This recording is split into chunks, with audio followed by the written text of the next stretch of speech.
What do you fear? There's kind of two sides to this.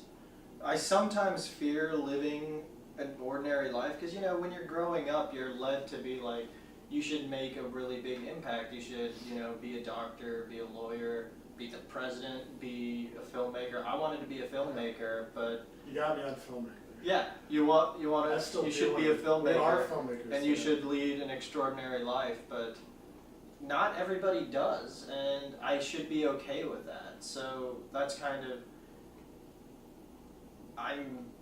I sometimes think about resigning myself to leading an ordinary life, and I should be okay with that, but our culture doesn't say that's okay, but then there's, you know, 99% of the population leads ordinary lives, and there's nothing wrong with that. I mean, don't say humdrum. Okay, let's talk about that in a second. But let me just say, for me, I want to live an extraordinary life. Yeah. Like that's like at all costs, I want to do something special for the world. Do you fear not leading? Because I want to be a leader. Yeah. You know what I'm saying? Okay, now let's get back and get me on humdrum. Well, I'm just like, I love my life the way it is right now. I'm not leading an extraordinary life. I've got, you know, a regular job, and live in a regular house, do regular things, and I love that. And it's when I start thinking about expectations that I start fearing. And that's when I'm like, am I settling? But I'm like, why should I measure this life that I really love against these expectations which won't be fulfilled for everybody? Right. So that's what I think about. Yeah, there's I mean, nothing I think wrong it's with okay. leading an ordinary life. I totally agree with you, but that's not the life I want to live. That's okay. Lead. Okay. I don't have much. No. You're a step ahead of me. I was going to shake your hand. Oh. But I'm going to ask you question 3. See, it's hard to these things happen. keep all 4 questions in your head. I know. Okay. That's what I have on paper. What makes you laugh? There's a lot of things that make me laugh, but unexpected displays of sincerity really make me laugh. Really? Yeah. They make me get all serious. No, like when people... Like when someone, like I go, Ken, I love you. And you start laughing at me, I'm like, I'm gone, I'm out. Well, I laugh not because it's funny or I think down on it. I just, it pleases me. You know, it's sweet. So sometimes when, you know, somebody's like, I'm not crazy about my hairdo, I'm like, oh, that's sweet, and I laugh. All right, I got it. All right, so we gotta get visual here. We understand it's a film. You know, we can't talk for days. But let's move on to what's in your pocket, Ken. Okay. And is there a story behind any of the objects? Did we do me? Well, I did my wallet. I did my keys. Yeah. Oh, but can I say one more thing about it? Yeah. Do I have my keys? Yeah. I didn't pull them out. But kind of let's pull all your keys together and do this. I have a story about this because it's special to me. It's where I went for undergrad college, Harlexton, for a semester. Mm-hmm. And I just want to tell one quick story about it. The story about Harlexton is I got to travel Europe, and it was the greatest experience of my life, far none. And because the best thing that I did was go to a Willamette Festival. I saw Papa Wimba, Hugo Gaba. I might not be pronouncing it right, but please forgive me. I got my picture with him, nice guy. The Afro-Celt sound system, and they had workshops, and it really inspired me for this. So I did want to throw that in there. This is and it's worn out now. It's like 10 years old, but this is Harlexton College, part of Evansville's campus, and I went there and learned a lot. Now, I'm sorry. Okay. These are my work keys, kind of a high-tech cyber key. It's called a cyber key. It's pretty sweet. You can program it. Now, what does that do? Well, you can program it to open one door. You can program it to open all doors. You can program it to open certain doors at certain times. And you can set it so that if you don't update it, it'll kill itself and it won't open any doors. It's pretty sweet. You'll have to show me that. My other car keys. Okay. safe key, my filing cabinet key, my membership to my climbing gym, my car key, and my pink cell phone. Oh, whoa, My get girlfriend. up, raise the roof.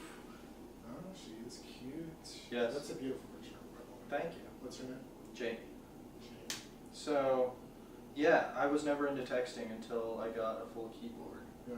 Yeah. How do you like texting? I mean, it's convenient now that I don't have to like push 7 buttons to get one letter.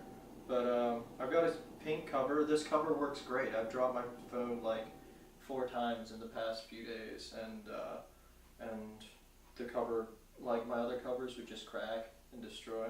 And it's pink because I like to mess with gender stereotypes and heteronormativity.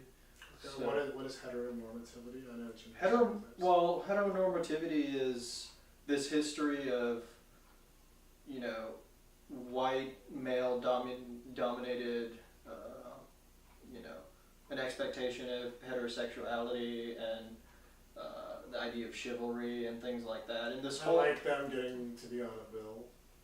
yes, I'm just saying. well, absolutely. I mean, I just think Do that I have a political agenda? Yes. I just think that on the list of, you know, things that we should prioritize, people's faces on money, which people generally think money is not a great thing. It's important to me, Look, though. Isn't that It's interesting? important for everybody to have, but it's representation, yeah. there's so much that You goes look at wrong that, with money. I agree, but why can't it be a symbol of the history of our country? Something beautiful. You want Obama on the bill? Fine. You like Obama? Great. Just make sure Michelle gets on there, or you know, somebody else. And throughout, I'm not saying just Michelle. I'm saying Susan B. Anthony, Martin Luther King, maybe Malcolm X. I know he's a little, but you know, I mean, it's like we got to have these. You know, all the presidents who had slaves weren't exactly on top of the list either. You know, so we know Martin Luther King is a solid candidate though, and Malcolm might be too. But I mean, and think about all the other, you know, Hispanics. Why? I'm sure there's some great successful Hispanics. I'm gonna get That's this. your cellular. I bet it's Alex.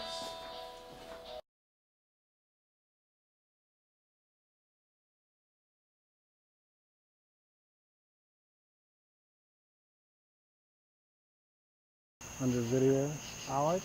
Yeah. That's not you. Situational comedy. How are you? You've been working hard. We're gonna get you on camera soon, but right now we're looking at the moon. That's awesome. Your entry comes in on the moon. That's awesome. It's a nice, beautiful moon too. So we're gonna ask you the questions in a little bit, Alright. but just to get you up to date, we spent a lot of time. I talked about West Map, which you're familiar with, and Ken talked about a lot of things. Talked about bottled water. Bottled water. Hey. Yeah. And he went on a rant sort of about bottled water and the environment. Yeah. And but he also talked about some cool other things like his girlfriend and pink, and we talked about currency and all kinds of different issues. So we'll ask you the 4 questions when we get inside.